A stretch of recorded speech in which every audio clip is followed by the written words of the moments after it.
प्यारे बच्चों, आज आपके सामने हम कक्षा 10 में यूनिट 2 परमाणु की संरचना से संबंधित विषय लेकर उपस्थित हुए हैं। रदरफोर्ड का नाभिकीय परमाणु मॉडल। यूं तो विभिन्न वैज्ञानिकों ने परमाणु के विभिन्न मॉडल दिए, किंतु रदरफोर्ड का परमाणु मॉडल इसलिए महत्वपूर्ण है कि वर्तमान समय में परमाणु का जो व्यवहार है वो रदरफोर्ड के नाभिकीय परमाणु मॉडल के आधार पर ही पूरी तरह समझ में आ जाता है। रदरफोर्ड का नाभिकीय परमाणु मॉडल रदरफोर्ड ने अपने प्रयोगों से प्राप्त प्रेक्षणों के आधार पर दिया। आइए देखते हैं कि रदरफोर्ड ने क्या प्रयोग किए।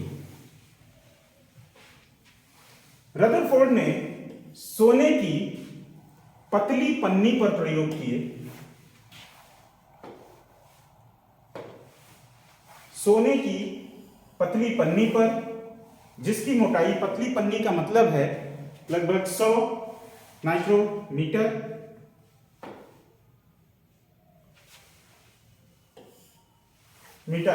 सोने की पतली पन्नी पर अल्फा कणों की बौछार की। एक रेडियो एक्टिव स्रोत से उन्होंने उच्च ऊर्जा वाले अल्फा कण लिए और इनकी बौछार की। तो सोने की पतली पन्नी पर जब बौछार की तो इन्होंने इस प्रकीर्णन अनुप्रयोग से जो परिणाम लिए वो बहुत ही महत्वपूर्ण थे। इस परिणाम में इन्होंने देखा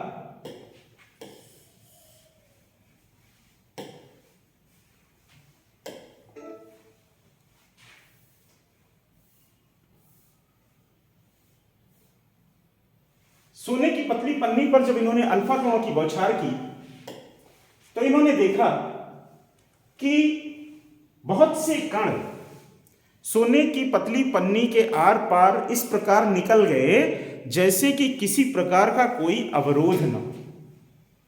दूसरा, उन्होंने यह प्रेक्षण किया कि कुछ अल्फा कण जो थे वो सोने की पतली पन्नी से टकराकर 90 या उससे अधिक के कोण पर विक्षेपित हो गए, जो कि आप चित्र में देख पा रहे हैं। ये चित्र में आप देख पा रहे हैं कि कुछ कण सोने की पतली पन्नी से टकराए और बिल्कुल सीधे निकल गए।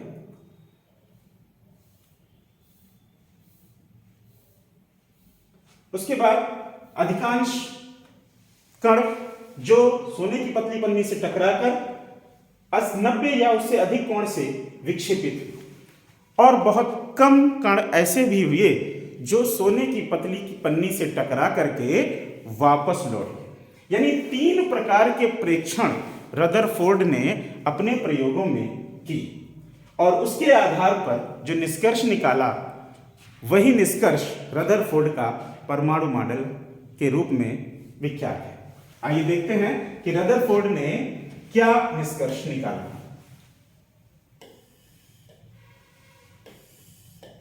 रदरफोर्ड ने देखा कि परमाणु के अंदर अधिकांश स्थान रिक्त होता है। ऐसा उन्होंने क्यों निकाला? क्योंकि आपने देखा कि अधिकांश कण जो थे वो क्या हो रहे थे, सोने की पन्नी को पार करके सीधे चले गए। इसलिए उन्होंने निष्कर्ष निकाला कि परमाणु के अंदर अधिकांश स्थान खाली है, रिक्त है, क्योंकि अधिकांश अल्फा कण सोने की पतली पन्नी को पार कर जाते हैं। दूसरा, उन्होंने क्या प्रेक्षण लिया? दूसरा प्रेक्षण लिया कि कुछ ही धनावेशित अल्फा कण विक्षेपित होते हैं। विक्षेपित होने का मतलब क्या है? जैसे कि क्रिकेट खेलते हुए आप देखते हैं कि बॉल आ रही होती है, तो जब बैट्समैन बॉल मारता है तो जिस एंगल पर मार देता है उस तरीके से टकरा करके बॉल निकल जाती है। बॉलर तो गेंद सीधी फेंक रहा है, लेकिन बल्लेबाज के बैट से गेंद लगकर किसी एंगल पर निकल जाती है। तो ये जो विक्षेपण है, ये विक्षेपण भी इसीलिए हो रहा है, इसका मतलब है कि उस पन्नी में कुछ न कुछ तो ऐसा है, कहीं पर परमाणु में कुछ ऐसा है जिससे अल्फा कण टकराए और किसी एंगल पर निकल। टकराने के बाद आमतौर पे आप जानते हैं कि कण टकराएंगे तो निकल जाएंगे, क्योंकि वहां कोई क्रिकेट का मैच नहीं है। लेकिन वहां क्यों वापस गए? इसका मतलब है कि कोई प्रतिकर्षण बल लग रहा है। क्या लग रहा है? प्रतिकर्षण बल, रिपल्सिव फोर्स। और इस रिपल्सिव फोर्स के कारण वो कण टकरा करके निकल गए। तीसरी बात जो उन्होंने क्या देखी थी? तीसरी बात उन्होंने देखी थी कि कुछ कण पन्नी से टकराकर एकदम वापस निकल गए, बिल्कुल पीछे की तरफ लौट गए। इसका क्या अर्थ है? इसका अर्थ यह निकला कि परमाणु के बीच में कोई बहुत ही ठोस भाग है। ऐसा ठोस भाग है जो न केवल डिफ्लेक्ट करता है बल्कि बिल्कुल अभेद्य है, वापस कर देता है। तो इसके आधार पर रदरफोर्ड ने क्या निष्कर्ष निकाला? इसके आधार पर रदरफोर्ड ने देखा कि परमाणु के बीच में एक नाभिक है और उस नाभिक की त्रिज्या जब गणना करके निकाली गई तो लगभग 10⁻⁻15 मीटर निकल करके। परमाणु की त्रिज्या लगभग 10⁻⁻10 मीटर के आसपास है और नाभिक की त्रिज्या लगभग 10⁻⁻15 के आसपास है। इस आकार से इस बात का अंदाजा लगाया गया कि यदि नाभिक को क्रिकेट की गेंद जितना माना जाए तो परमाणु की त्रिज्या लगभग 5 किलोमीटर होगी। तो इस प्रकार से ये जो प्रयोग था, इस प्रयोग के आधार पर प्रेक्षण निकले जिसे हम रदरफोर्ड के नाभिकीय मॉडल के रूप में जानते हैं। इस चित्र द्वारा आप और अच्छी तरह समझ सकते हैं। दो चित्र आपके सामने दिखाई दे रहे हैं, एक में 3D के रूप में और एक में रेखा चित्र के रूप में आपको दिखाई दे रहा है कि कुछ कण सीधे निकल गए हैं, कुछ कण एक एंगल पर निकल गए हैं और कुछ कण वापस हो गए, विक्षेपित कण अल्फा।